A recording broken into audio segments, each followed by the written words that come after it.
अस्सलाम वालेकुम दोस्तों, उम्मीद है आप सब लोग खैर से होंगे। भाईजान आउट पास की डेट फिर बढ़ा दी गई है और 30 सितंबर तक आउट पास जो है ओपन है।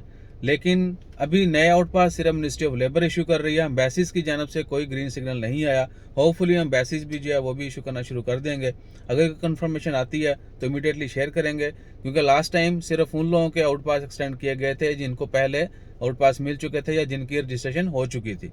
बाकी अभी जैसे कि अनाउंसमेंट होती है कि फ्रेश आउट पास भी इशू किए जाएंगे, नई रजिस्ट्रेशन होगी या सिर्फ पुरानों को ही 30 सितंबर तक जाने की इजाज़त है, क्योंकि बहुत सारे लोग फ्लाइट ऑपरेशन की वजह से, कोविड की वजह से, आपको पता है सिचुएशन ओवरऑल, तो उसकी वजह से नहीं जा सके, उनकी डेट एक्सटेंड की जाती रही है।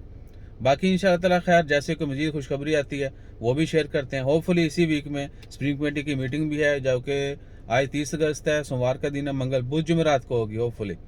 तो बुध जुमेरात तक जो है जुमा की नमाज की भी इंशाअल्लाह ताला खैर इजाज़त हो जाएगी, और दीगर मजहबी तकरीबात और पब्लिक प्लेसेस पर आना जाना। उसके बाद 1 सितंबर से वैक्सीनेशन का जो है कानून वो भी लागू हो जाना है बहुत सारी जगहों पर एंटर होने के लिए। तो जैसे बाकी डिटेल्स आती हैं वो भी शेयर करते हैं। आउट पास 30 सितंबर तक बढ़ा दिए गए हैं। नई आउट पास अभी सिर्फ मिनिस्ट्री ऑफ लेबर इशू कर रही है। अगर हम एम्बेसी या सनद ऑफिस से आउट पास मिलना शुरू हो गए तो इमीडिएटली वो भी शेयर कर देंगे, या अगर किसी दोस्त को इन्फॉर्मेशन मिले तो वो भी ज़रूर शेयर कीजिएगा। अपना ख्याल रखिएगा और हमारा ख्याल रखने के लिए लाइक शेयर सब्सक्राइब कीजिएगा। तो यह देखो असी कितने खड़े हैं। जज़ाकल्लाह, अल्लाह हाफिज़। ए ज़रूर दसना है।